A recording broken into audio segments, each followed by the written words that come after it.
आणि गुढीपाडव्याच्या दिवशी शेवयाच्या भाताचा गुढीला सकाळी सकाळी नैवेद्य असतो पहाट, नंतर पुरणपोळ्या. मग घरातल्या लोकायला शेवया जाता जाता मलाही बोलिलं तर फुकट खाणाऱ्यांपुढचाचं वर्णन करावं. मी म्हणलं काय शेवया आता, गपचिक मरावून त्या बाईनं. तिला माहीतच नाही गिरगावचा बाळा किती रगील म्हणून, तरी ती मयापेक्षा रगील होती. ते म्हणली महाराज मया आईन द्याल्यात, मया आईनं डोक्याच्या केसासारख्या बारीक शेवया मया आईला करता येतात. शेवया खाणं झाल्यावर तिला सांगितलं बाई तुझ्या माईनं फक्त बोटुळे दिलेत, हे उद्या सकाळी हागंदारीला जाणार आहेत, पण याच्या माईनं तुला मरुस्तर सांभाळणारा द्याला, याची जरशी लास्ट होईन. विठाला विठाला विठाला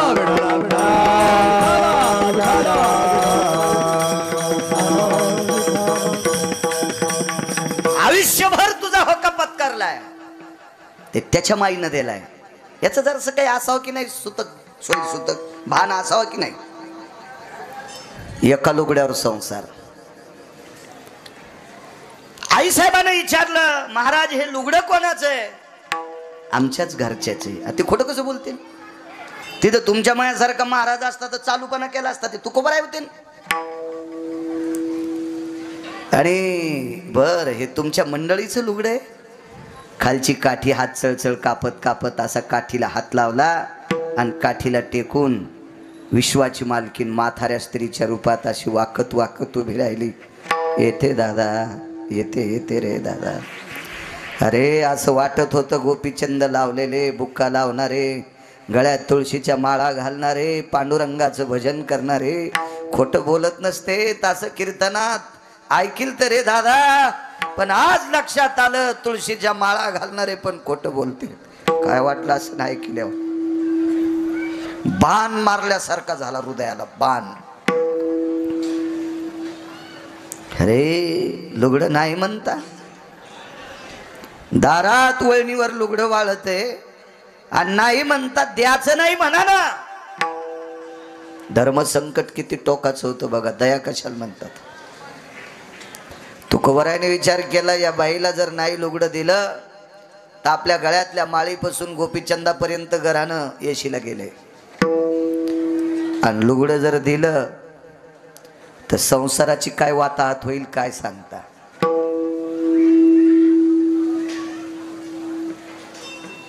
पत्नी उघडी असल्यावर कोणाला लाज असती? तुका म्हणे नग्न भाजा तरी तुका म्हणे नग्न भाज परी ते लाज स्वामीशी. बायकोच्या अंगावरचे कपडे फाटले याची लाज पतीला असते. तुकोबरायाने विचार केला आतापर्यंत पुरुषार्थ गहाण ठेवला नाही, आतापर्यंत पुरुषार्थ नदीला जाऊ दिला नाही, मातीत जाऊ दिला नाही, आणि आज जर एकटंच लुगडं आहे ते एकच ते जर देऊन टाकलं तर पत्नीनं नाहनीत किती वेळ बसायचं. ते का नाहनी तुमच्या आमच्यासारखी कवडाची कुलपाची थोडीच होती, पानगवताची नाहनी. पानगवत कळतं का? या पानगवताचे कंस चिलीम वाढणारे लोक नेत होते भाऊ, त्याचा कप करीत होते. कप कुटून कुटून कुटून ते कप करायचे त्याचा. आणि पानगवताचं ती पाल असती ना ती मस्त असती, एकदा वाळलीन चोपिली त्याचा असा कूड मस्त बनतो भिताडासारखाच. आणि त्या पानगवताच्या नाहनीमध्ये पत्नी आहे. मोठ्या माणसाची दृष्टी फार गोड असते. ताटवा लावून 2-4 दिवस मध्ये बसल. पण तुकोबरायच्या लक्षात होतं आपल्या पत्नीचा दर्जा इतका मोठा आहे, लुगडं जर देऊन टाकलं तर देहूत सूर्योदय होणार नाही. का? कारण काय सूर्याची हिम्मत आहे जिजाबाईचं शरीर उघडं पाहायची, सूर्योदयच होणार नाही. रात्रीचा चंद्राचाही प्रकाश पडणार नाही, कारण वरून नाहनीवर झाकण नव्हतं. इतका दरारा होता चांगल्या स्त्रियांचा, पवित्र स्त्रियांचा इतका दरारा. मी नेहमी सांगत असतो देश 2 लोकांच्या शक्तीत शाबूत असतो. त्या दिवशी बोललो तिथं किनोळ्याला. पवित्र सात्विक सदाचारी पुण्यशील स्त्रीच्या ताब्यात विश्व आहे आणि सदाचारी वृत्तीच्या साधूच्या हातात विश्व आहे. या 2 लोकांवर विश्व शाबूत आहे. या देशातली पतिव्रता स्त्री तिची देवावरी सत्ता. आणि साधूची तर काय शक्ती सांगायची.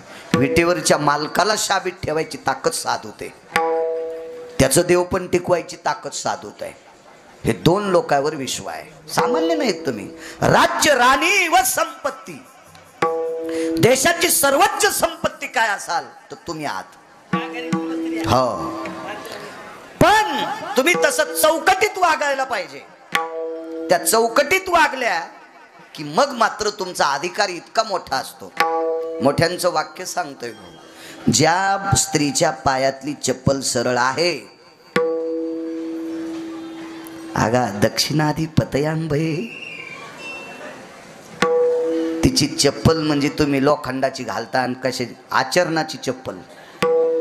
ज्या स्त्रीच्या पायात आचरणाची चप्पल मजबूत आहे, तिच्या नवऱ्याला नेल्याव त्या बाईनं यमाला दाबून नवऱ्याचा प्राण वापस आणला. सावित्री, इतकी तास, इतका दरारा, इतकं वैभव तुमचं आहे. पण आता ते तुमच्या वागण्यावर ठरवायचं, किती गोड वागता, काय वागता, ते तुमचा दर्जा आहे. तो दरारा आई साहेबांचा होता. योग असा आला, तुकोबारायने विचार केला, दिलं तर ही अडचण आणि नाही दिलं तर आपल्या पूर्ण जीवनभर केलेल्या परमार्थाची ही पोच पावती म्हातारीनं देऊन टाकली आपल्याला. म्हणून तुकोबाराय 2 पावलं वापस वळणीकडे त्या नाहनीकडे वळाले आणि तुकोबारायचा हात असा त्या लुगड्याकडे जात होता आणि पुन्हा हात खाली निष्ठत होता. कारण एका गोष्टीनं तुकोबारायला दुःख वाटत होतं. एवढ्या मोठ्या श्रीमंताची मुलगी आबाजी गुळव्यांची, त्याच्या मनात आलं तर मुळा मोठा नदीचं पाणी गव्हानंच आडविलं असतं. इतकी गव्हाची तप्पी होती, गव्हाचे पोते टाकले असते तो पाणी आडाला असतो. काय वैभव असो. आणि एवढ्या मोठ्या वैभवात वावरणारी कन्या आपल्या घरी आल्याच्या नंतर तिला लुगडं नसावं, सोयऱ्या धायऱ्यात किती जघन्य होईल आपलं. म्हणून 2-3 वेळेस असा हात खाली सटकला. आई साहेब म्हणल्या, दादा आजपासून कपाळाचा गोपीचंद जरा लहान लाई जा, 5 अटका. कपाळाचा बुक्का जरा बारीक लाई जा. गळ्यातल्या माळेचे मणी थोडे सूक्ष्म करा, कारण दान करण्यासाठी लय मोठी ताकद लागत असते. एक लक्षात ठेवा. बरं, लुगडं दान दिलं असतं तर तुकोबारायच्या पत्नी काही बोलल्या असत्या का? नाही. एके दिवशी आपण प्रमाण बोलून गेलोत, बापू, धर्म त्याच माणसाला घडतंय ज्याची बायको स्वाधीन आहे. धर्म तयाशीच घडे ज्याची स्वाधीन भाज रे. भाज म्हणजे बायको. ज्याची बायको नवऱ्याच्या ऐकिण्यात आहे त्यानंच पाहुण्याला चहा प्यायला नेलं पाहिजे. इतकंच म्हणावं लागेल. आणि बायको ज्याची ऐकिण्यात नाही त्यानं कुठं सपते ते एसटीच्या मागं चिटकिलेल्या पत्रिका पाहायच्या. एसटी पळायली तरी तात्या इंचुवानी शिडीवर उभं राहून पाहायच्या. सप्ते करणाऱ्याच्या बी कॅशिटी गुंडाळल्या. तो बस स्टँडच्या मुताऱ्याला पत्रिका आणि एसटीच्या मागून पत्रिका. लाजा वाटायला पाहिजे. एसटीच्या माग चिटकिलेली पत्रिका कशी वाचायची? हे पैशाचा जोर आलेल्या नालायकाचे काम आहेत. विठाला विठाला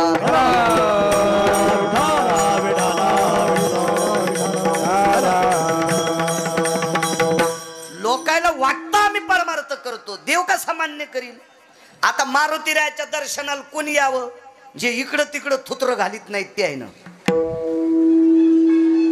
इकडं तिकडं जे थुत्र घालतेत का त्याचं भलं करायला ते रिकामा बसलाय का? गावजले हनुमान बार त्यानं अंगाला इस्तू लावलाय आणि बेंदाडात तोंड घालणाऱ्याचं नीट करीत असतोय. अरे त्यानं रावणाला नीट केलंय तर तुला नीट करायला किती टाइम लागन? सोमळ्या, जरा हिशोबात राहत जाय. निदान त्याच्याकडे येताना पहिलं सोडून देऊन येत जाय. विठाला विठाला विठाला.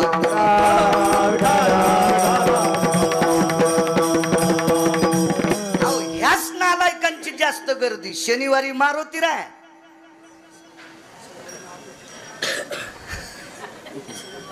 नाही रविवार दुसरा येतो ना. आणि रविवारी तू नाना प्रकारचे सोंग करतो सुंबळ्या.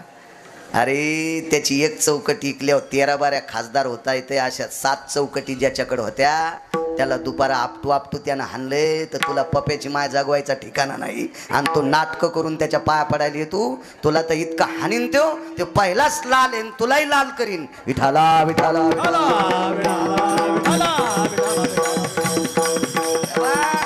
तुम्हाला वाटत असेल परमार्थ वाढा, मुळीच नाही. परमार्थातलं सोंग जास्त वाढ.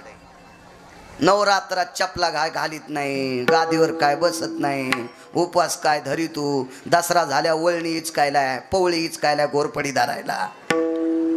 हे सोंगाड्याला वाटतं आम्ही परमार्थ करतोय. रिकामाय का ते मानायला? विठाला विठाला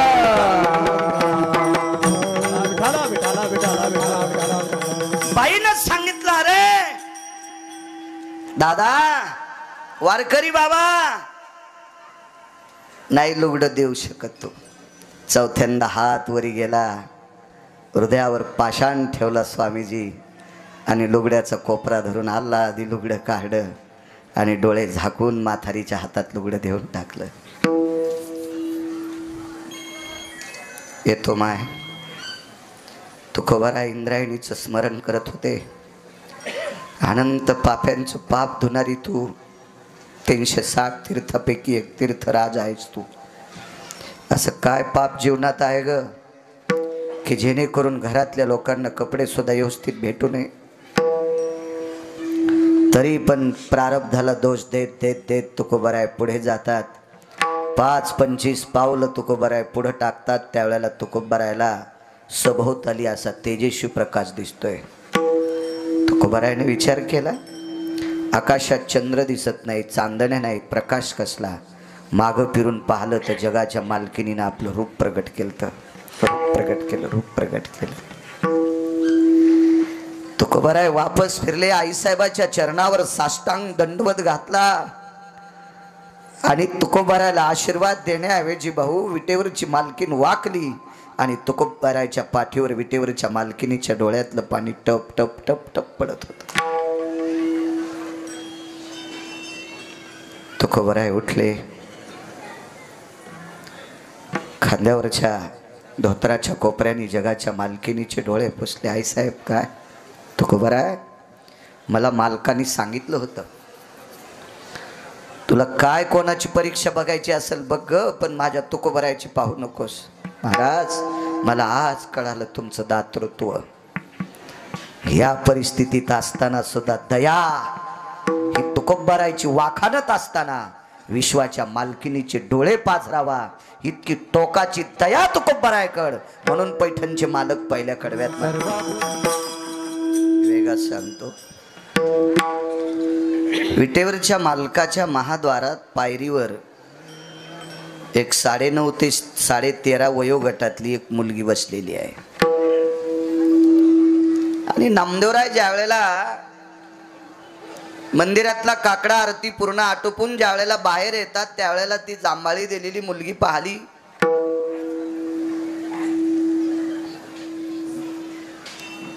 पाठीवर हात टाकला, नाव विचारलं.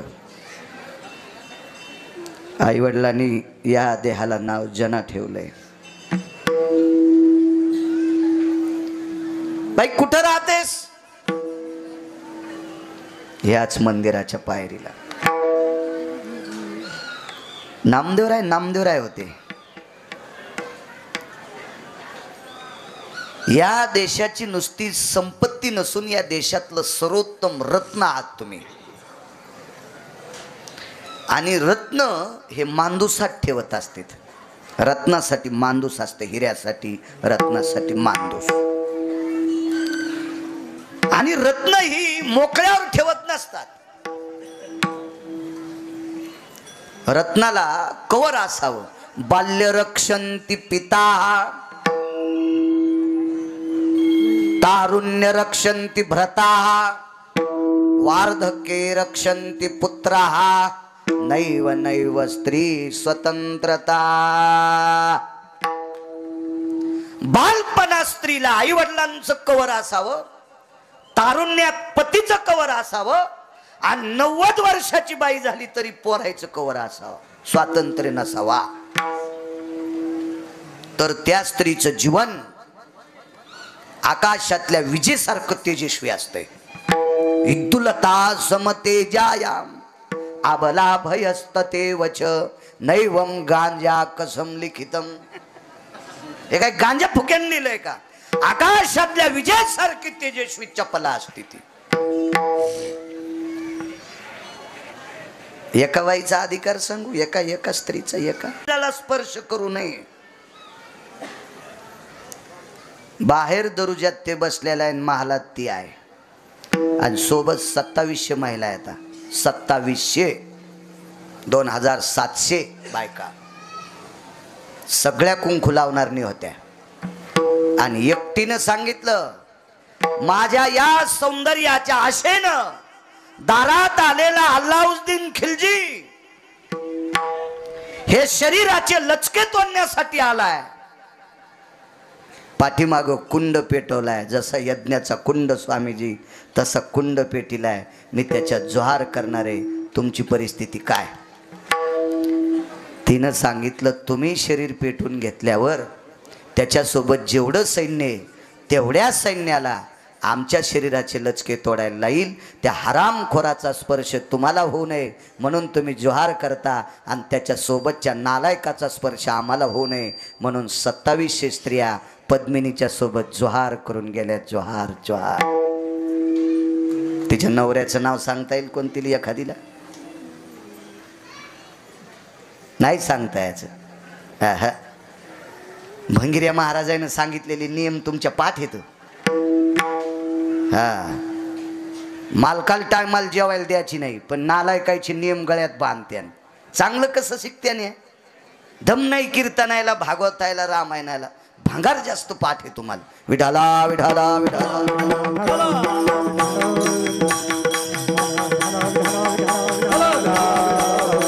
तिच्या मालकाचं नाव आहे रतन सिंग.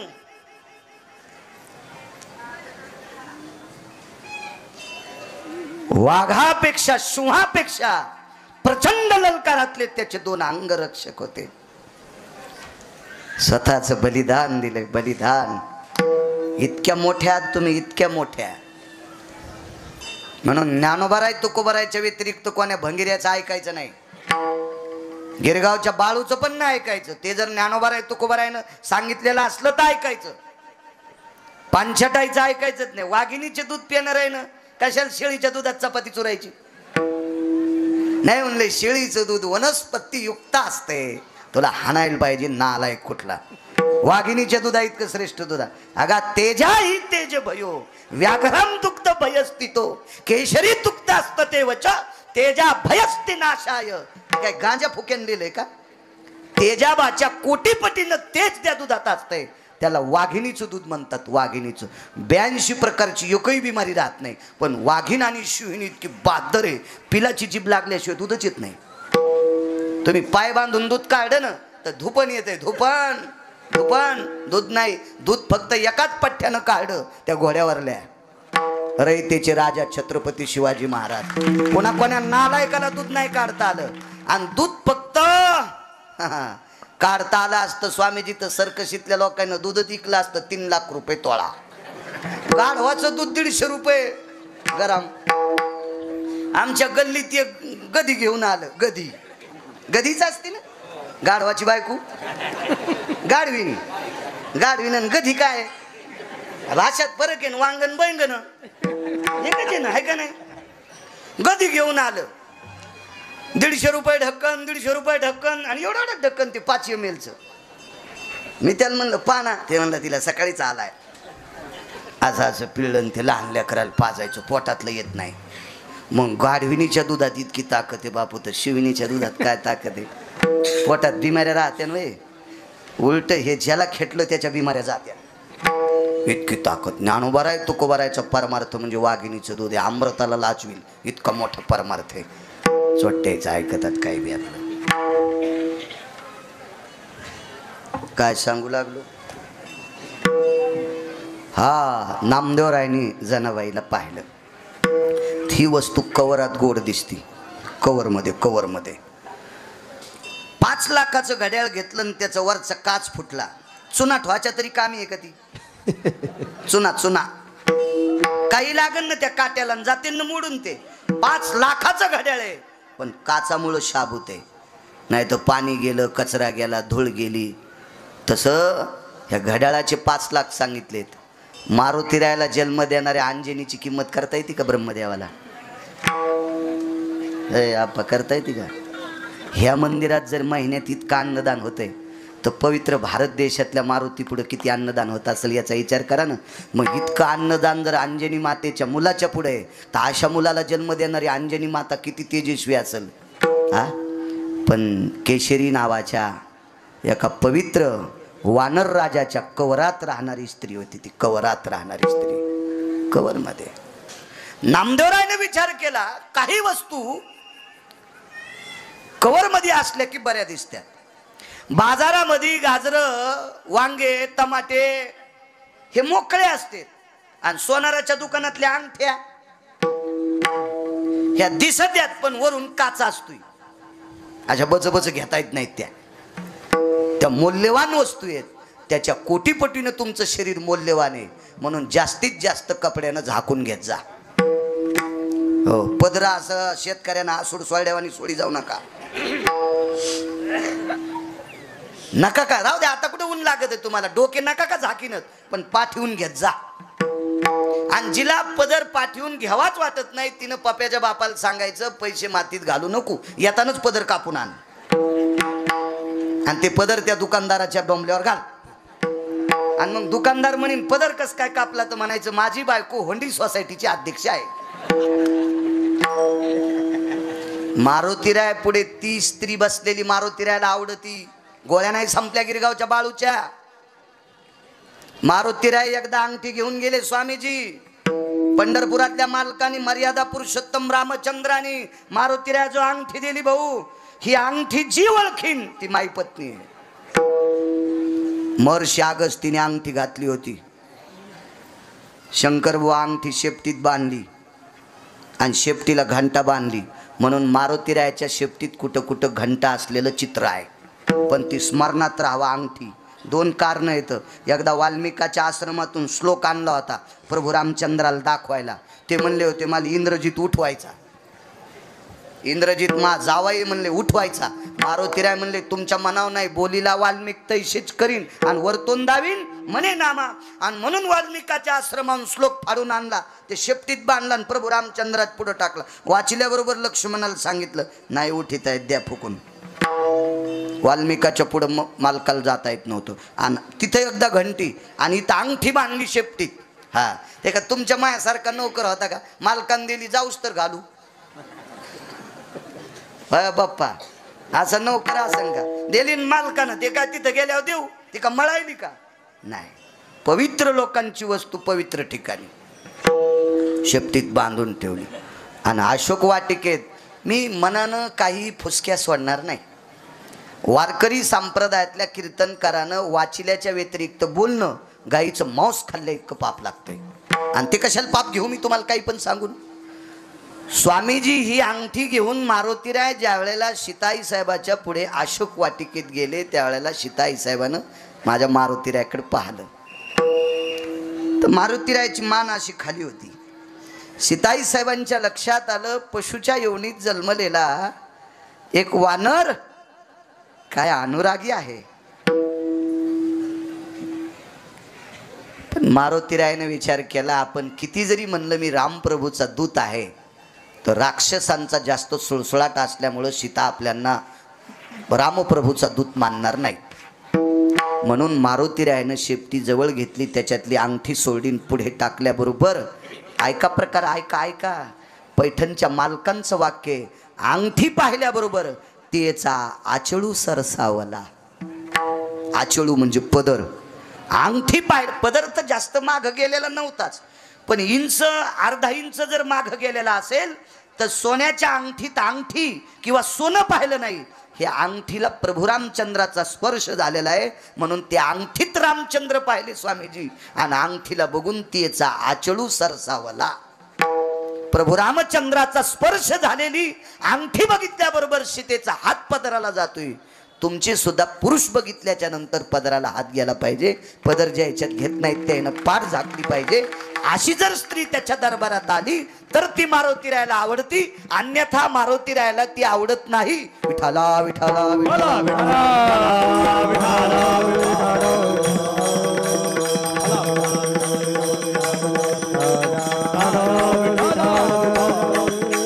धर्म संस्कृती टिकण्यासाठी त्याचे नियम सुद्धा लक्षात ठेवा. गेट टुगेदर नावाचा कार्यक्रम झाला शाळेमध्ये. मी तसं ढकलतच पुढं सरकलेलो होतो, काही जास्त जात नव्हतो. रविवारी शनिवारी सोमवारी तर कधीच गेलो नाही. सोमवारी तिथला बाजार असल्यामुळं सुट्टी, रविवारी पूर्ण सुट्टी आणि शनिवारी असाच जायचो एक जणाची बैलगाडी हाणायला. गावातले माणसं आहेत त्या म्हणावं खोटं आहे म्हणून. मी हप्त्यात 3 दिवस रोजदारी करायला. माझी शाळा अशी, आमचे गुरुजी चांगले होते म्हणून मला पास करीत गेले. आणि आता तर नापास करायचं राहिलंच नाही. आता तर शासनानंच सांगितलंय पासच झाला पाहिजे. त्याला सही का करता येणं पण पासच व्हा. गुरुजीनं दटूच नाही. गुरुजीनं दटिलं की पप्याची माय लगेच गुरुजीला हाणायलाच येते. वा, ही नवीन झाशीची राणी. विठाला विठाला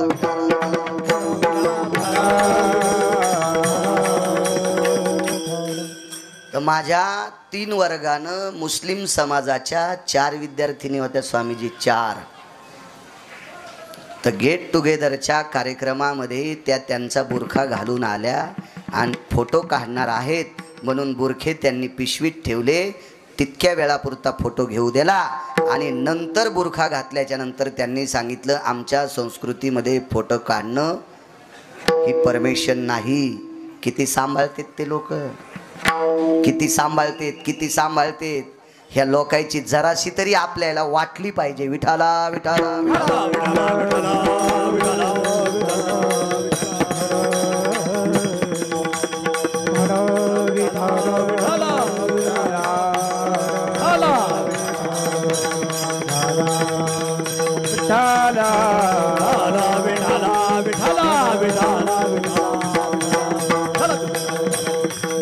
मी काय माळ घाला म्हणलो नाही, मनानं घातली आणि आता काढली की हो पट्ट्या संध्याकाळी नाचन छातीवर. विठाला विठाला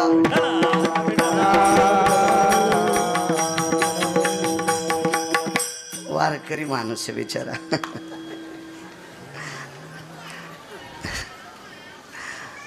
काय सांगत होतो, स्त्री जेवढी कवरात असेल तितकी पवित्र. एवढाच पुरावा सांगतो. माणसं जेवायची तर नामदेवरायनं विचार केला एकटीला सोडावं कसं, म्हणून नामदेवरायनं पाठीवर थाप टाकली, सांगितलं बाई जना चला आमच्या इथं. घरी नेलं. दारात आल्यावर नामदेवरायच्या लक्षात आलं दुसऱ्याची चुकलेली पोरगी आहे. जात माहीत नाही, कुळ माहीत नाही, पंथ माहीत नाही, वर्ण माहीत नाही. आणली दयेच्या काकुलतीनं.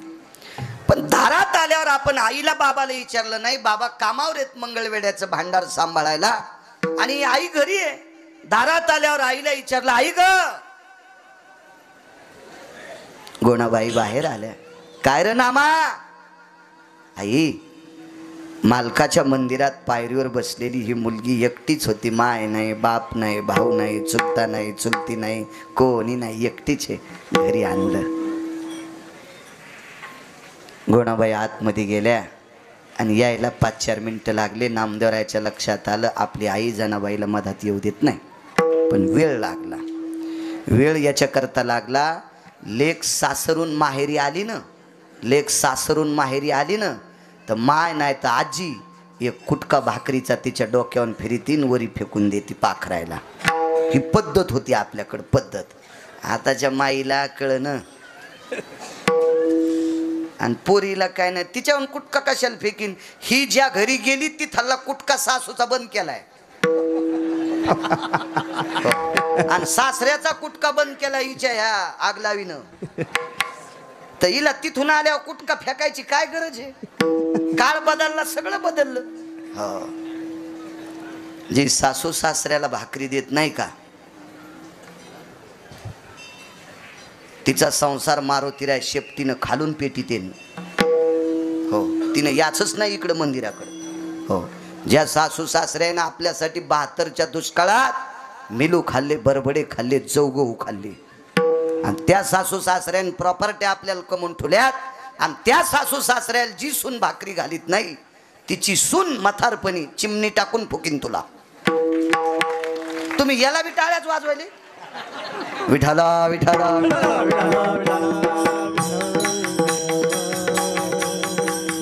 नका कोणाची कदर करू, पण निदान घरातल्या लोकांची कदर करा, तर मारुतीराय तुमची कदर करतील. बसावर कण्या आणल्या हो भाऊ, ओखळात कुठल्या इतक्याच, आणि त्या कण्या अशा अंगावर फिरिल्या आणि छपरावर फेकल्या. दोन्ही हातान तोंडावून हात फिरीला, कडकड कडकड बोट मोडे. जुन्या म्हातारीचं तोंडावून हात फिरीनं बघा ना कसं असतंय ते. सापडं ना ते आता, फार दुर्मिळ झालं ते, फार दुर्मिळ. तोंडावून हात फिरीला, हृदयाशी लावलं, नामा कुठं सापड तुला रत्न. हातमध्ये घेतलं. पांघरायची पंचायत हो, एक एकच गोदडं होतं, अंथरायला एक एक पोतडं होतं, आणि तणसाची उशी होती. साळी चोळून घेतल्यावर मागचं काड असते का तणस, त्याच्या उश्या होत्या उश्या. संध्याकाळी पंचायत कोण्या झोपड्यात, देवघराच्या झोपड्यात झोपायचं. पांघरण कोणा द्यायचं, राजाबाई म्हणल्या मी देते. जिच्या बापाची तर 5.6 क्विंटल सोन्याचा पलंग झोपायला. आणि अशा बिदरच्या बादशाच्या सरदाराची पोरगी राजाई नामदेवरायची पत्नी गोनाबाईची सून स्वतःचं गोदडं देऊन टाकलं. कोणाशी बाई आहे, नवऱ्यानं दुसरी पोरगी घरी आणल्यावर आपलं पांघरायचं देईन, उलट ती ईर पाहीन हो, नाही तर साडीची दोरी वळून खाली खुर्चीवर उभं राहीन, पंख्याला गुतून घेईन हो. सकाळी याला हात काढ्या. घरी आणलं. त्या दिवशी गोनाबाई जेवल्या नाही. गोनाबाई जेवतच नव्हत्या दामूशेट्टीच्या अगोदर. संध्याकाळी दामूशेट्टी उशिरा आले, कामाला येत होते यवनाच्या. यवन म्हणजे मुस्लिम, त्याच्या इथं कामाला होती. रातच्या 11 वाजता जरी आले तर चंद्रभागेची आंघोळ करून घरी येत होते. काय पवित्रता असेल पाण्या लोकांची. घरी आल्याबरोबर दिव्यात थोडीशी तेल होतं, तितक्या प्रकाशात जेवायला बसले. गोनाबाईच्या डोळ्याच्या कडा ओल्या झाल्या. वेगात सांगतो दया. आणि मग विचारलं, गोना काय झालं? काही नाही, नामानं चुकलेली पोरगी घरी आणली, तुम्हाला नाही विचारता मधात घेतली. हळदीच्या अंगानं आल्या त्या दिवसपासून नवऱ्याला विचारल्याशिवाय काहीच केलं नाही, आणि आज तुम्हाला नाही विचारता पोरगी घरात आणली, त्याबद्दल काय म्हणाल? कुठे मुलगी? त्या घरात. संध्याकाळी दिवस माळवता राजाबाईन गोनाबाई म्हणल्या, बाई जनाबाई मालकानं आणलं. गोनाबाई म्हणल्या, नामानं आणलं, मी तुला मधात घेतलं, पण संध्याकाळी जर आमच्या घरातले मालक नको म्हणले तर उद्या तुला वापस जावं लागेल. म्हणून दिलेलं पोतडं, दिलेली तणसाची उशी, अंगावरची वाकळ, रात्रभर रात्रीच्या 11, 11:30, 12, 1 वाजेपर्यंत रडत होत्या. तणसाची उशी भिजली. दामूशेट्टी मधात प्रवेश करतात तेवढ्या अवकाशात दिव्यातला प्रकाश संपतो. संधी प्रकाश गेला चांदण्याचा. मानाखाली हात घातले, उठलं. सांगितलं, जना उठ माय, उठ उठ जना, आमच्या घरी तुला रक्ताच्या नात्यातला दर्जा देईल, रडू नको. जनाबाईने सांगितलं, बाबा मी नाही रडे. तुझ्या मानाखाली हात घातली त्यावेळेला उशी तणसाची भिजली, इतकी रडलीस. हृदयाशी धरलं जनाबाईला. आणि दामूशेट्टीने सांगितलं, जना आमचं कुटुंब पांडुरंगाचं उपासक आहे. विटेवरच्या मालकाची शपथ घेऊन सांगतो, रक्ताच्या नात्याचा दर्जा तुला देऊन टाकीन. आणि 7 किलो ज्वारी महिन्याला येत होती. महिन्याला 7 किलो ज्वारी, त्याच्यात कुटुंब सांभाळायचंय. घरात किती माणसं? सगळी 14. आणि 15व्या जनाबाई. घरात 14 माणसं आणि 7 किलो ज्वारी. आणि तेवढ्यामध्ये 15वी एक चुकलेली मुलगी घरी आणणं. आपल्याला तर एक मुलगा झाल्यावर दुसरी होणी म्हणून तपासायला जाणं, आपलीच पोरगी आणि पोटात असतानाच मारणं. आपण कोण्या दयेला पात्र ठरू शकतो? आपण लायकी आहे का आपली दया दाखवायची? दयाच्या सूत्रात आपण बसू शकतो का? घरात 14 माणसाचं कुटुंब असताना 15वी चुकलेली मुलगी घरी आणावा. सर्वाभूती दया साधू मनावे आयशिया विढोबा. दामूशेट्टी नावाची पुन्हा एक व्यक्ती. 2 दामूशेट्टी आहेत ना? 2. एक बिदर दामाजी पंथ वेगळे आणि दामूशेट्टी वेगळे. महाराज अण्णा वाचून काही माणसं मरतेत म्हणून बादशाच्या भांडाराचं किलू फोडं सोडं, किलू पण चाव्या चंद्रभागेत फेकून दिल्या आणि गोरगरिबाला धान्य वाटलं. हे जर बादशाला कळालं तर अख्खा संसार पेटून देणार होते. असं गुमास्त्यानं सांगितल्याबरोबर त्यांनी सांगितलं, इतके प्रांतातले गोरगरीब वाचलेत, याच्यासाठी अख्खा संसार जळाला तरी हरकत नाही. सर्वाभूती दया साधू म्हणावे आयशिया. किती मोठी ताकद आहे. आपण काय दया दाखवू शकतो. मी एका घरून दूध आणायचो, त्याच्या इथं 3 म्हशी, आणि दूध आणायचो भाऊ त्याच्या इथून. तो इतका दयाळू माणूस होता, म्हशी सांभाळणार नाही, पाणी टाकणं तर हे लावलेला आमचा खेळ झाला. पण म्हशीची धार काढताना सड कोरडं होतंय ना, आहे की नाही. तुम्ही लय दूध काढले तर ते सड कोरडं होतंय ना स्तन, तर ते कोरडं झाल्यावर बकिटातलं पुन्हा दूध लावावं लागत आहे. ते दूध नव्हतं लाईत, दूध उडन म्हणून ते दूध लाईत नव्हतं. मग हे वाघारू वाचू देत असेल का? हे वाघारू हे कव्हा म्हशीला वाघारू झालं की मारायचं. हो, अशी कुठं दया का. आमच्या शेजारी एका बाईकडे 6 शेळ्या, काळ्या चर शेळ्या. त्या शेळीला 3 पिलं व्हायचे. आता त्या पिलायला दूध पाजावं का नाही राधेश्याम महाराज. पिलं तसे डाला खाली कोंडलेले. तिकून आली की शेळी बांधायची, बांधली की तंगडं मेचकीत चट दूध काढायचं, आणि पुन्हा नाही निघलं की खालून झपका, अशी मुठ आणायची उलटी, आणि चट दूध स्तन झुरपाळ्या झाले की मग पिलं सोडायचे. आता काय पेट्रोल पितेन का ते पिलं. आणि ती कीर्तनात पुढंच बसायची. महाराजांनी काय सांगितलं की लगेच रडायची. अरे म्या म्हणलं शेळीचे पिले मारलेस तो, चतुर्ये दोरके अंतिके वचे मंजुळे, तू शेळीचे पिले मारलेस आणि कीर्तनात रडायला लागली. तुझ्या डोळ्यामध्ये तापलेल्या सळ्या घालीन यम तापलेल्या. काय नाटकन, काय सोंग. हे कुठं दयेच्या लायकीचे आहेत का? नाही महाराज, दया दयाच आहे. दया पाहत असेल तर संतांकडे बघा, त्यावेळेला दयेचं सूत्र कळेल. ज्ञानेश्वराभूती दया साधू म्हणावे ऐशिया. जग ब्रह्मरूप जान हेची साधूचे लक्षण. प्रस्तुत प्राप्त प्रसंग निवडलेला अभंग विश्वमान्य विश्वभूषण विश्वाधिकार विश्वप्रिय देवमान्य शास्त्रमान्य शांती ब्रह्मनाथ बाबा यांचा प्राप्त प्रसंगी निवडलेला अभंग. विठाला विठाला प्राप्त प्रसंगी निवडलेला अभंग माझ्या पैठणच्या मालकांचा आहे. पण थोडासा आवाज कडक. या अभंगाद्वारे मालक नमूद करतात, साधू नेमकं म्हणायचं कोणाला, संत कोण, कोण साधू आहे, याचं मूर्तिमंत प्रकरण कळेल, रुचेल, पचेल, झेपेल अशा वाणीनं पैठणचे मालक आजच्या अभंगाद्वारे नमूद करतात. विठाला विठाला विठाला विठाला विठाला. प्रत्येकाच्या ब्राह्मक वेगवेगळ्या कल्पना असतात. जो तो आपोआपल्या मतानं साधू ठरवत असतो. ते फार अभ्यासू आहेत म्हणून साधू. साधूचे कपडे घातलेत म्हणून साधू. 2.5-3 किलो तुळशीच्या माळा घातल्यात म्हणून साधू. गंध फार मोठा लावला म्हणून साधू. टिळे टोपी माळा देवाचे गबाळ. टिळे टोपी माळा देवाचे गबाळ.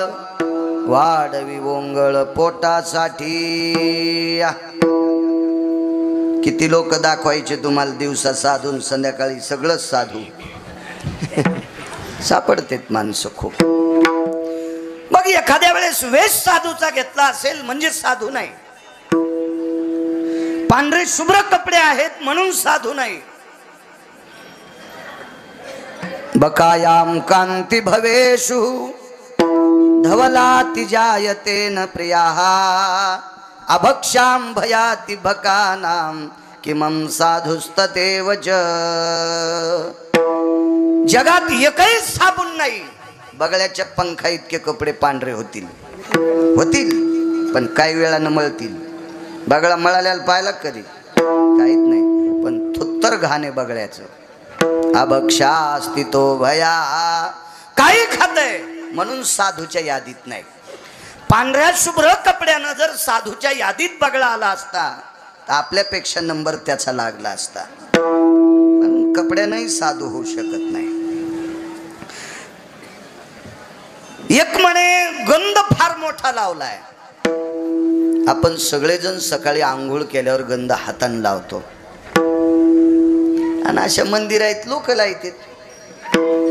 आता इथं बरेच गंध लावणारे आहेत ना. पंढरपूरला ज्ञानोबाराय तुकोबारायच्या सोहळ्यात बिचारी गंध लावतात. एखादा जर पाकिस्तानी तसाच गडबडीत आला तर येतेत ना. मग आता त्या माऊलमध्ये आल्यावर त्या लावा लागतंय. हे हिंदूच्या कुळात जन्माला आलेले नालायक येतं. यायला कपाळ भरावं वाटत नाही हराम खोरायला. भारतीय संस्कृतीमध्ये या सनातन संस्कृतीत ज्यानं जन्म घेतला त्यानं आंघोळ केल्यावर सकाळी कपाळाला गंध लावला पाहिजे.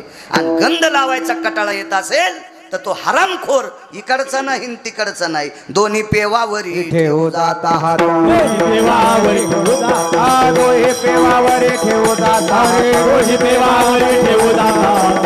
अपघात शरीराचा, अपघात शरीराचा, होय अपघात शरीराचा. दोन्ही पेवावरी ठेवू जाता हात. इकडच्या डगरीवर हात ठेवला आणि इकडच्या डगरीवर ठेवला. काहीच हातात नाही आलं, गेलं बोंबलत खाली खड्ड्यात. तुला या संस्कृतीत जन्म झालाय. तांबोळ्याची बाई हळीत कुंकुई किती, कुंटाला न कुंकुई किती, पण अंगाला लागू देत नाही. त्याच्यात लाईत नाहीत, त्याच्यात लावित नाहीत. म्हणून तांबोळ्याची बाई मुसलमानाची असते बिचारी. ती अंगाला लागू देत नाही कुंकून ही किती यायला. आणि ह्या महाराज घरी आल्यावर त्याला आंबाबाई करतात. ह्या कुठं लाईत्यात. ही शोकांतिका आहे आपल्या संप्रदायाची. दम नाही कीर्तनायला, दम नाही भागवतायला, दम नाही रामायणायला, दम नाही शिवपुराणाला. किती कथा कोणाला आहे. गंधानं जर तिलकत्वे साधुत्व आले, म्हैशीचे सुत का भले. बऱ्यापैकी शेळ्याला बोकडे टिके जन्मते, जन्मताच गंध. बऱ्यापैकी म्हशीला रेडे चंद्रे जन्मते. मग ते का साधू होत असते का. नाही नाही, कपड्यानं सुद्धा साधू नाही. बहुरूपी धरी संन्याशाचा वेश, वरच्या रंगारूपानं साधू होऊ शकत नाही. कपड्याच्या बाबतीत विचार केला तर शुकाचार्यांना काय होतं. कपड्याच्या बाबतीत विचार केला तर या पवित्र भारत देशात नाही, पृथ्वीवर जितके देश आहेत या सर्व देशात एक नंबरचे वारकरी मारुतीराय होते. कपडे कुठले भूषण होती अंगावर. योनी जन्मला मरकट, तो वैष्णवा माझी अतिश्रेष्ठ, हनुमंत मनावया कनिष्ठ, ऐसा पापिष्ट कोण आहे. काय व्याप्ती महाराज, काय अधिकार मारुतीरायाचा. एखादा म्हणत असेल भाऊ मी दूध पिऊन तपश्चर्या केली, खारीक खाऊन तपश्चर्या केली, खोबरं खाऊन तपश्चर्या केली, बदाम खाऊन तपश्चर्या केली, कधी भाकर खाल्ली. पाला खावोनी वाहिले पर्वत, पाला खावोनी वाहिले, पाला खावोनी वाहिले पर्वत, पाला खावोनी वाहिले, माढियाला से तो सिंधुवर, माढियाला से तो सिंधुवर, माढियाला से तो सिंधुवर. पाला खावोनिया वाहिले पर्वत, बांधियला से तू सिंधुवरी. पैठणचे मालक एका ठिकाणी गोड सांगतात, केवळ वनीचे वनचर, पाले खावीर वानर, चारी मुक्ते त्यांच्या किंकर, सवे सुरवर वंदिते. चारही मोक्ष नामदेवा त्यांचे किंकर आहेत, नौकर आहेत. आणि सर्व देवता मारुतीरायाला नमस्कार करतात. देशमुख बुवा एवढी पावर आहे मारुतीरायात. आणि काय बघता अंगावर कपडे आहेत का काय. यवनीच्या बाबतीत विचार केला तर पशुची यवनी आहे. पैठणच्या मालकांनी सांगावं. साधू हा वरच्या अंगाने नसतो. साधू त्याला म्हणायचंय ज्याच्याकडे दया ही रसरसीत भरलेली आहे. एखाद्या फळात असा भरगच्च रस असल्याच्या नंतर त्या फळाचे जास्त पैसे मोजून माणसं ते फळ विकत घेतात. तशी दया साधूकडे भरावी. आणि असं जर साधूचं अंतःकरण असेल तर त्याला साधू म्हणायचं. सर्वाभूती दया साधू म्हणावे आयशिया. पण दया असताना एक गोडशी चौकट सांगितली. सर्व शब्द वापरला. सर्व म्हणजे साधूनं दया करत असताना जातीचा संबंध नाही, व प्रांताचा संबंध नाही, कालाचा संबंध नाही, जातीचा संबंध नाही, म्हणजे आपल्या तुपल्याचाही संबंध नाही. पाया पडून 500 रुपयाची नोट दिली की महाराज मांडी खालचा पेढा देतो. आणि नुसतं पाया पडलं की महाराज जा म्हणतो. तू खाटी खेस विठाला विठाला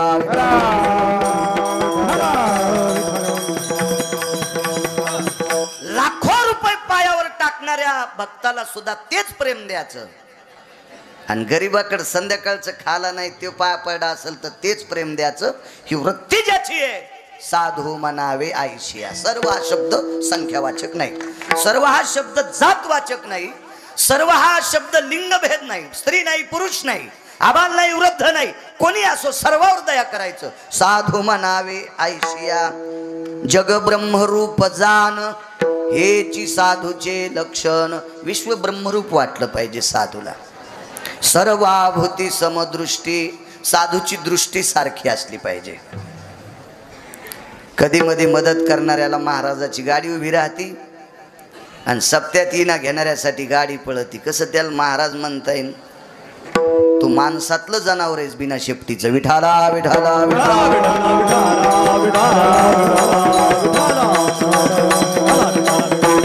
दृष्टी सारखी असली पाहिजे. आपल्याकडे काम करणाऱ्या माणसाकडे तितकंच पाहावं आणि आपल्या लेकराकडे तितकं पाहावा. दया करणे पुत्रा, दया करणे पुत्राशी तेची दासानी दाशी. आपल्या लेकरावर जितकं प्रेम तितकं दासावर प्रेम असावा. असं ज्याचं अंतःकरण आहे तो साधू आहे. एका जनार्दनी संत नित्य साधी आत्महित. ह्या गोष्टी मागच्या सांभाळत असताना साधूने स्वयंहित सुद्धा मातीत घालता कामा नये. सगळ्या गोष्टी छान केल्या आणि स्वतःचं आत्महित जर नदीला गेलं तरी साधुत्व पांगून गेलं. हा साधा सोपा सरळ अभंगाचा अर्थ झालं कीर्तन. दया ज्याच्या अंतःकरणात आहे त्याला साधू म्हणायचं. असती न दया आपल्याकडं, पण आपली दया मला असं वाटतंय मोजण्यासाठी ब्रह्मदेवाकडे तराजू नसल आणि ती दया मोजण्यासाठी ब्रह्मदेव मनही घालीत नसल. इतकी पांचट दया आपल्याकडे आहे. बसा या.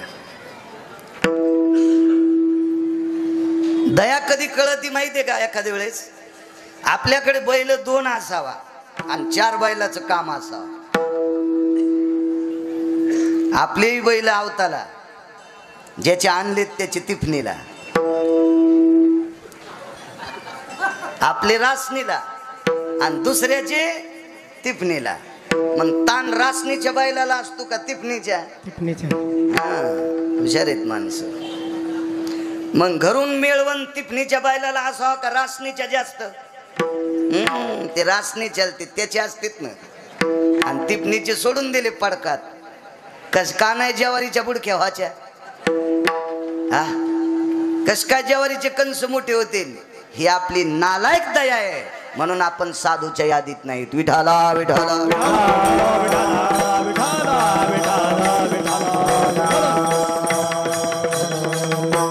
माणसं दया करत असताना काही काही पांचट लोकांची दया चिखलावर पाऊस पडण्यासारखी असती. आता काही मला योग नाही तसं खेड्यात जेवायचा सत्यनारायणाचा याचा त्याचा. लहानपणी गावात असताना सत्यनारायण असले की त्या पोराच्या लग्नातल्या सत्यनारायणाला कोपऱ्या कोपऱ्यावरच्या माणसाला आमंत्रण. 5-50 लोक जेवायला. त्याच्यातले 2-3 ऍसिडिटी वाले, 7-8 शुगर वाले, काही डायबिटीवाले, काही बायपास झालेले, मिठाला हात लावायचा नाही, लोणचाची फोड धुवून चोखायची. वरण खाल्लं की पोटात स्टोप येतो तू, शिरा खाल्ला की लगेच अटॅक येतो. आणि यायला जेवायला आणि पात्र पुसून खाते त्याला जेवायला नाही, तोंड पाहून आमंत्रण. किती नालायक दया आहे आपली. त्याच्यामुळे आपण दयेच्या यादीत येत नाही. दया करत असताना सर्व शब्द वापरायचा तर ती दया. यांचं सूत्र सांगतो, यांचं हे बसलेलं गिराय की नाही. एक नवीन महाराज आला की त्याच पहिलं दिलं सोडून. पुन्हा वर्ष 2 वर्षाला एखादा महाराज आला की पहिले सगळे डावा त्याला डोसक्याव. हे गोड सूत्र यायचं. ऐका न पुढे.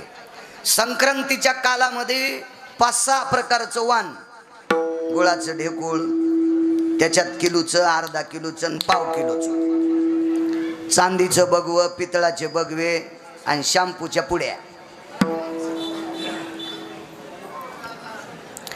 श्रीमंत घरची बाई आली, एखाद्या आमदाराची, जिल्हा परिषद सदस्याची, पंचायत समिती सदस्याची, की चांदीचं बगवं देती. चांदीचं. जरा बऱ्या बुऱ्या खालच्या श्रीमंताची आली की पितळाचं बगवं देती. जरा बसा, आता बसू द्या. मध्यम आली की गुळाचं ढेकूळ. जरा खाली अर्धा किलो. सर्वसामान्य पाव किलो. आणि गरीबाची बाई आली की शॅम्पूची पुडी. वंडी वशीन. केस राहणार नाही डोक्याला. केस केस केस केस. दृश्यां भय व्याप्ती आननेषु द्रव्य राशी भयोस्थिता परोपकारास्ततेव च व्याभिचारो कृतुजना. समोरच्या व्यक्तीचं वैभव पाहून त्याचा सन्मान करीत असाल तर व्याभिचाराचं पाप लागतंय असं पुराण सांगतंय. विठाला विठाला विठाला विठाला विठाला. साधूची दया मोजत असताना किती गोड दया आहे बघा. तुकोबरायची ख्याती पंढरपुरातल्या मालकाकडे प्रत्येक जण सांगत होता. आणि शेवटी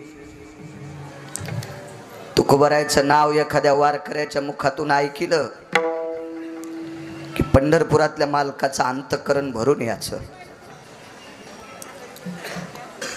कधी कधी दुपारचा नैवेद्य सुद्धा मालक घेत नव्हते. तुकोबरायचं नाव ऐकलं की त्यांचं मन भरून यायचं आणि ते नैवेद्य घेत नव्हते.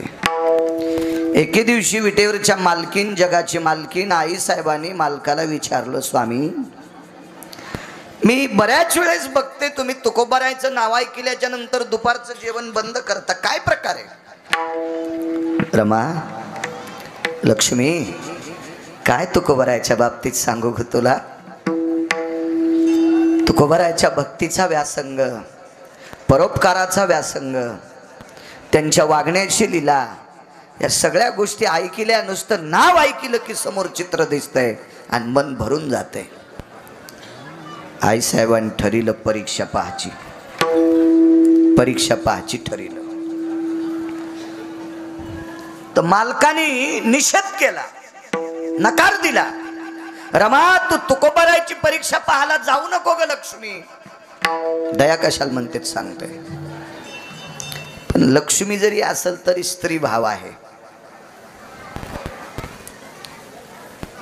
आणि केवढा जरी अधिकार असला तर स्त्री तिचा तो स्वभाव सोडत नसते.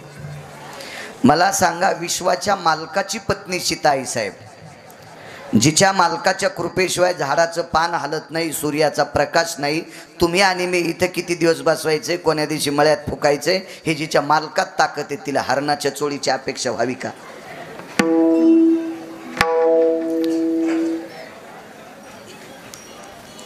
स्त्री जीवन आहे. महाराज काशीतल्या मालकिनीच्या बाबतीत सुद्धा असंच घडलं. काशीतल्या मालकीन आपल्या मालकाला म्हणाल्या, मी प्रभू रामचंद्राला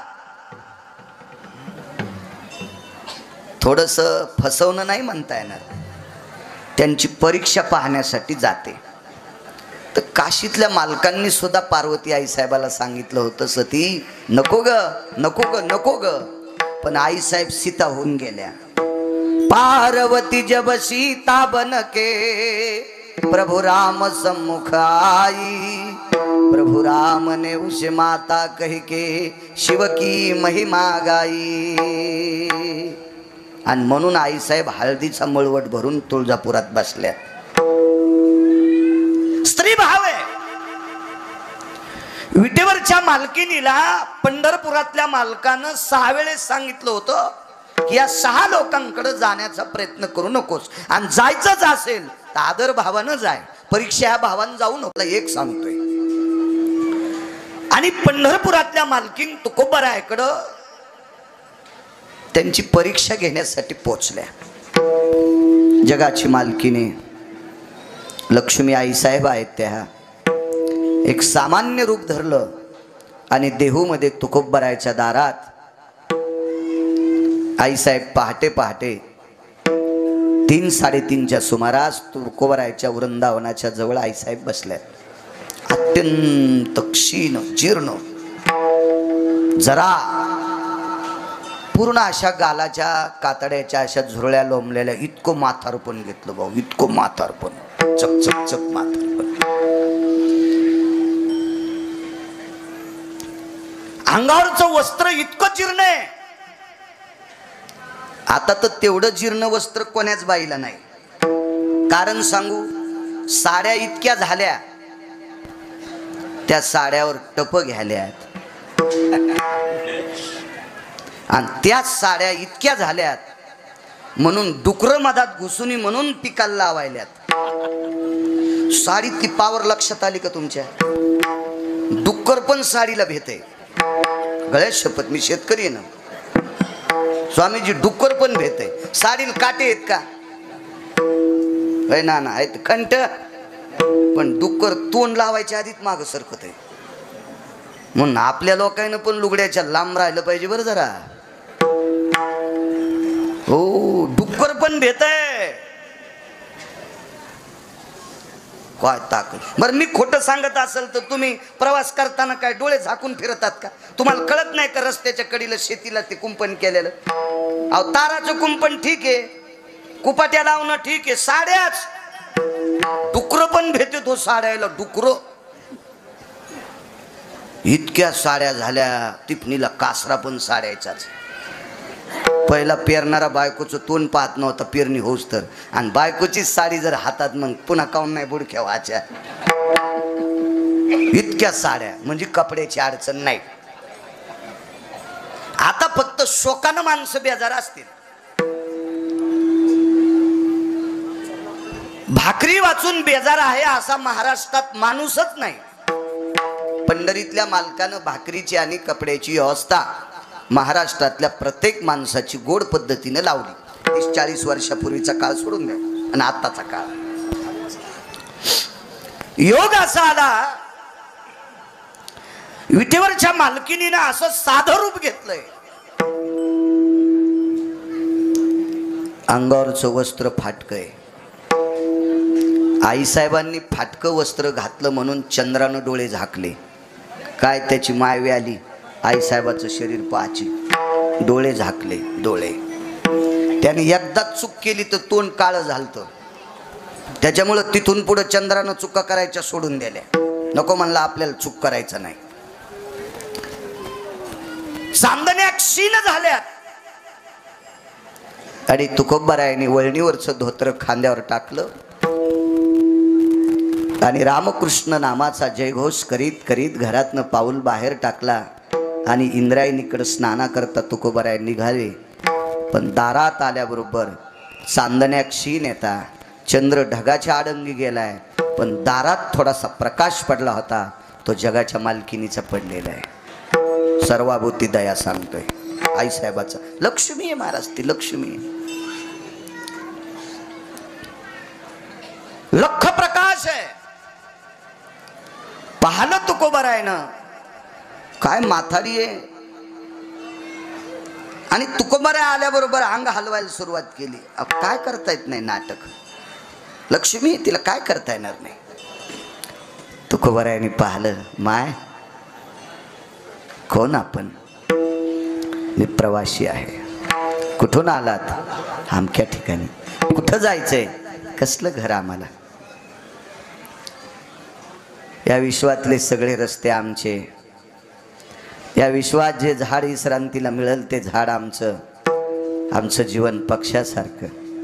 तुकोबारायांनी विचार केला, पुरुषाच्या बाबतीत काय नाही, पण या देशातली पवित्र स्त्री एकटी, अंगावरचे कपडे फाटलेत, म्हातारं वय आहे, थंडी म्हणते मी, आणि अशा काळात ही माऊली एकटी, हिला मागे पुढे कोणी नाही, कसं जगावं या बाईनं? हृदय रडत होतं तुकोबारायचं. तुकोबाराय खाली बसले. माय मी तुझ्यासाठी काय करू शकतो? काही नको दादा, तुमच्या कपाळाला बुक्का आहे, गोपीचंद आहे, कालचा लावलेला.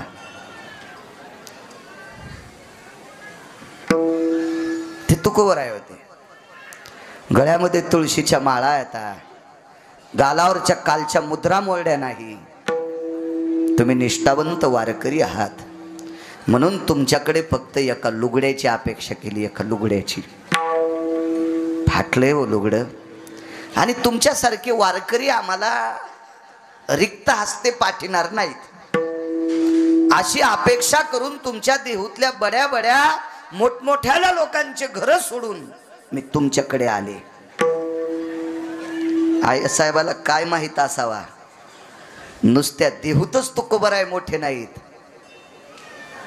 तर तुकोबाराय त्रिभुवनाचे राजे. तिही त्रिभुवनी आम्ही वैभवाचे धनी. रयतेचे राजा छत्रपती शिवाजी महाराज या भारतीय संस्कृतीतल्या धर्मनिरपेक्ष राजाने नजराणा पाठवला. त्यावेळेला तुकोबारायांनी सांगितलं, राजे तुम्ही तळहाता इतक्या जमिनीचे राजे असताल, आम्ही त्रिभुवनाचे राजे आहेत. आणि आई साहेबाच्या तोंडातून वाक्य पडतंय, महाराज, वारकरी महाराज, या देहूतले मोठमोठाले वारे सोडून दिले आणि आम्ही तुमच्याकडे आलोत. तुकोबारायांनी सांगितलं, माय मी वारकरी आहे, खोटं बोलणार नाही, पण माय तुला देण्यासाठी माझ्याकडं लुगडं नाही, साडी लुगडं माझ्याकडं नाही. लक्ष्मी लक्ष्मी होत्या त्या. आई साहेबाने विचारलं, वारकरी बाबा लग्न झालंय का? 2. एक पत्नी जात राहिली, अन्न करता गेले एक आई साहेब. बर. आणि दारात तुळशी वृंदावनापाशी तुकोबारायाला जगाची मालकीन बोलती, आणि तुकोबारायाच्या नावानं जिनं कुंकू लावलंय ती बाथरूम मध्ये आंघोळ करती. जिजाबाई लुगडं मधली मध्ये पिळलं स्वामीजी, आणि बाथरूमवर ते लुगडं भोवताली असं वाळत घातलंय. थोडं फार वाळल्याच्या नंतर मधली मध्ये लुगडं नेसायचे आणि बाहेर यायचे. एकच लुगडं होतं, एक लुगडं, एक एक एक फक्त एक लुगडं. मी सांगेन, हल्लीच्या या 5-4 वर्षामध्ये लग्न झालेल्या बायकांना थोडी संसारात अडचण आली की सहन होत नाही. नवऱ्याच्या नावानं बोट मोडत्याल, सासऱ्याच्या नावानं बोट मोडत्याल, सासूच्या मोडत्याल, मायबापाला म्हणत्याल त्याचा खाना खराब होऊ, त्याने याच्या मला गळ्यात बांधले असं म्हणत्याल. माझ्या माईनो 3600 एकर ऊस होता बापाला भाऊ, 3600 एकर ऊस. 3600 एकर ऊस आबाजी गुळवेंना, 1425 गढी, आणि एवढं बापाचं वैभव असताना मालकाच्या जीवनात एका लुगड्यावर संसार. पण चरित्रात मला दाखवा जिजाबाईनं कधी मालकाची चेष्टा केली का माय बापाची चेष्टा केली? काहीच नाही, एका लुगड्यावर संसार, फक्त एका. 3600 एकर ऊस, 3600 एकर. माईनं बोटुळे दिले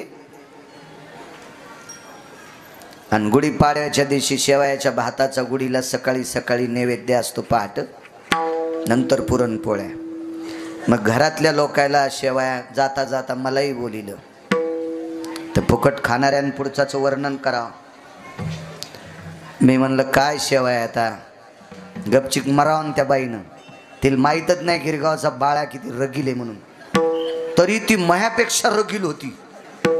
ते म्हणली महाराज मै आईन द्याल्यात, माया आईनं डोक्याच्या केसासारख्या बारीक शेवया माया आईला करता येतात.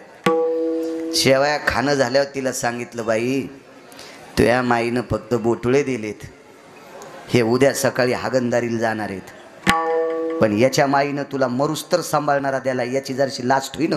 विठाला विठाला विठाला.